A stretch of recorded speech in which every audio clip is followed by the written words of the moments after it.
আমি গত 8-9 মাস আগে আপনাদের সামনে একটা বক্তব্য রেখেছিলাম।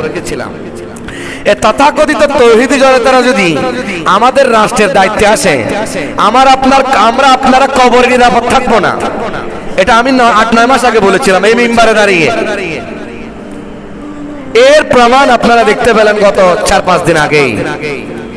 মানুষ যখন মারা যায় তখন সে আল্লাহর জিম্মায় চলে যায়। সে কাফের হোক, সে মুনাফিক হোক, সে যত বড় গুনাহগার পাপাচার হোক না কেন, সে যখন মারা গেছে সে আল্লাহর জিম্মায় চলে গেছে। তার উপর আঘাত করা, তাকে পোড়ানো, এটা আল্লাহও সমর্থন করে না, ইসলামও সমর্থন করে না, রাসূলও সমর্থন করে না। এরকম একটা কাজ যাদেরকে দিয়ে